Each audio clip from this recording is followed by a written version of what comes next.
So today I'm here again with the ladies manager Alec Marshall after a loss against Barking. Tell me how you think that your side fared in that game today. Very slow to start with. We didn't get going. There was something in the change rooms. I couldn't pick up on the vibe. But yeah, we started very slow. Conceded some very sloppy goals to start with. Addressed those at half time. Came out a little bit better second half, but this is just a couple of injuries in the first half did kill us. Only having 2 subs today didn't really help the situation, but we can make the excuse of defenders and substitutes and attackers and midfielders, but we just weren't good enough as a side today. So we'll go again in training on Thursday. Evaluation's already started from April, the assistant. And we'll definitely sit down over the next couple of days and work out what went wrong. But I think when we played and actually got the ball down, we looked threat, but it was that middle to defensive third which definitely didn't help the situation today. A lot of the fans will be quick to assume the worst, but they see the ladies haven't picked up a great deal of points this season. But from your point of view, what progress has been made and or off the pitch this season? Well, I think you just look at the numbers from since I've been in. When I got handed the reins, we only had, I think it was 11 on the books, 11 players. So to now have over 20 odd players signed on for the team, I think that itself is a big plus, because the hunger and the desire there for the ladies is there. So from that point of view, with the players coming in, has been a positive. And I think definitely with other teams, we've gone actually start scoring a few goals, start attacking teams instead of just sitting back and defending. Even today, a 7-0 loss, but we had opportunities in the game where we could have had a couple of goals ourselves. So I think there's plenty of positives on and off the field. We've got a few players who have developed very well as individuals, who will make it probably 2 or 3 leagues higher than what we're playing at the moment. It's going to be the challenge is to try and keep on hold of those for next season, but I don't think we will, because they're such good players. Points wise, yes, only the single point on the board, but I think realistic terms, when you've got a side that's got, I think it's 5 or 16-year-olds, a couple of 17-year-olds, that step from girls football to ladies football is so big that they're just out of the depth and inexperience. So there's no fault of our own while we're in the situation. We are going out every week still with that fighting mentality and the fighting attitude. I think we showed that second half today. We came out and definitely went towards them and definitely tried to force a couple of errors.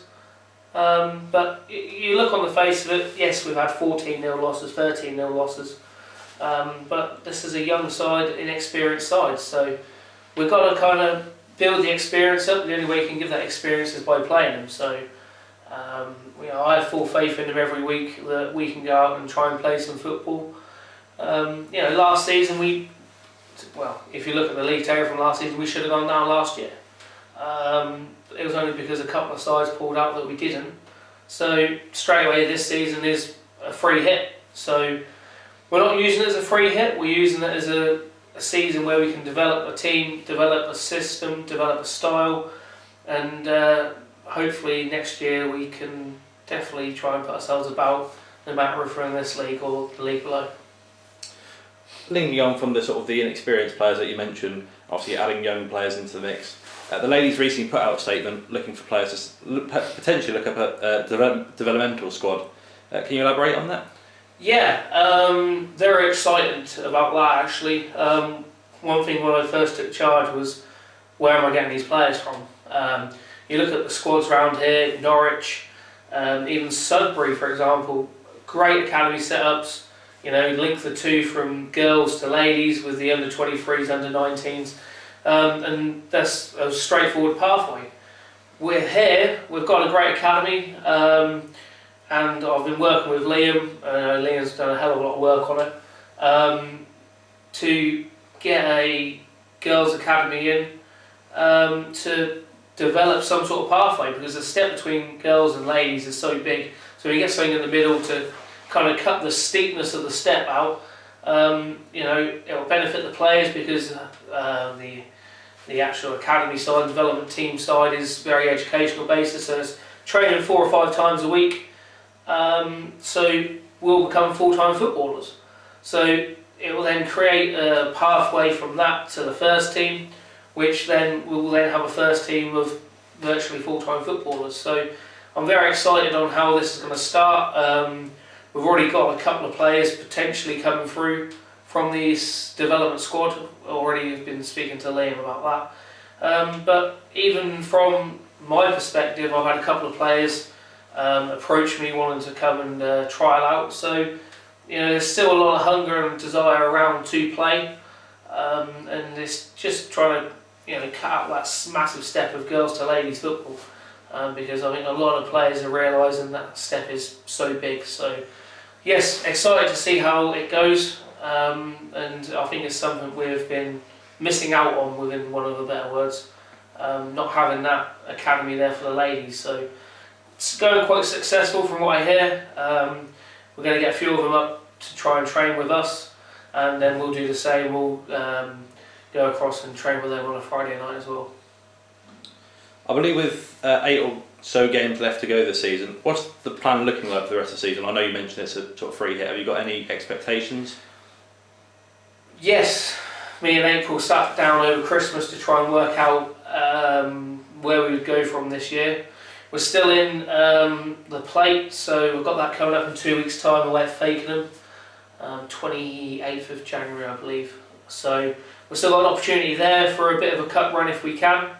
But from a league perspective, it is just, you know, I think we've got 5 home games now left out of the 8. We've only got to travel away, well, 3 times including the away game at Fakenham. So it's trying to keep a consistent squad for training and matches. I think that's been our biggest downfall this season, is because I came in September, not having that consistency at training and the numbers for match day. You know, we're starting a different 11 most weeks. So if we can try and get a consistent squad to training and match days, then I think we can try and build some sort of tactical shape and formation. Like today, our back 4 was all like training. Majority of our midfield was as well. So you know, our back 4 we could work on Thursday night with them to work on the press and shape, and they definitely brought it into today's game. We had a couple of injuries in the back line which didn't help, but you know, it's nice to see the transition from training to match days is exactly what we're trying to implement. So I think from a perspective sort of view, yes, it's a free hit because we shouldn't be in this league, but there's valuable minutes and valuable, you know, experience to be gained within this division, because you've got some top sides here. You know, Real Bedford, when we played them last, a real strong force. Haringey, Wroxham, Royston. You know, Luton today went and played Brighton in the FA Cup. So we've got some great teams, some experienced teams, and hopefully our players can kind of thrive off them and you know, kind of look up to them and say, you know, I want to be that sort of standard, I want to be higher. So yeah, every game is a learning curve for me as well, being my first managerial job. We're all in this together. You know, some of these girls, I had one of the players literally turned 16 in December. 3 days later, she's playing centre mid. So it's a learning curve for all of us, and I think we can definitely take a lot out of this season, no matter how it finishes, on the experience and the way we play. So it's now trying to develop the way we play, develop the players, create a system which we're comfortable with, and you know, I think eyes are starting to turn to next season, but I think we've got to be optimistic and realistic and say, you know, this season is not going as we planned. You know, it's pretty hard for myself to kind of talk about planning because of, you know, the time frame I was brought in at. But for me as well, like I said, it's a learning curve for me, learning curve for April. but we've got plenty of ideas on how we can turn it around and change the fortune. So, being 22, I'm probably one of the youngest managers around. So, for me, like I said, I'm learning every game that goes by.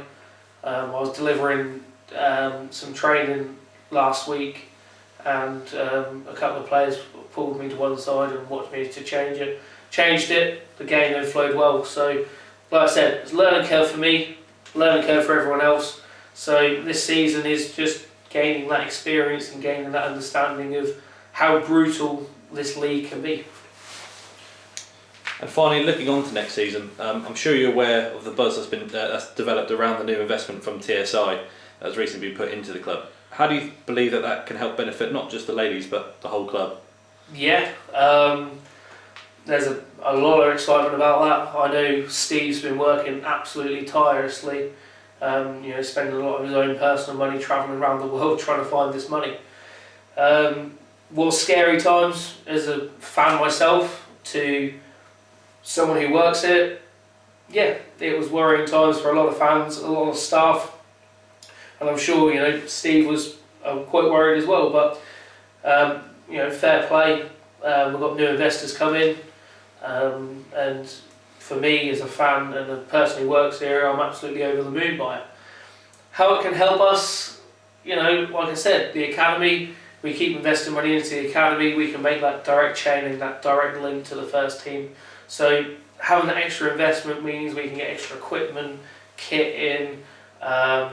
We can work on technology. I know April's very keen on getting the heart rate monitors for the players, so we can kind of track players on the pitch. We can get some video footage as well for the ladies, hopefully. I'm trying to work on a funding idea on how to get around that. But yeah, from the ladies to the academy to the under 23s to the men's first team. You look at the amount of signings that's happened in the last week with the men's first team. Some very good players coming in. And I'm sure Adam's very delighted that he can now kind of build a squad that he wants. And the same with me. It's a different scenario because I haven't got to work on transfer budgets and all this because it doesn't cost us anything to sign a player. So it's all about how the club itself uses the money correctly, how Steve budgetises that.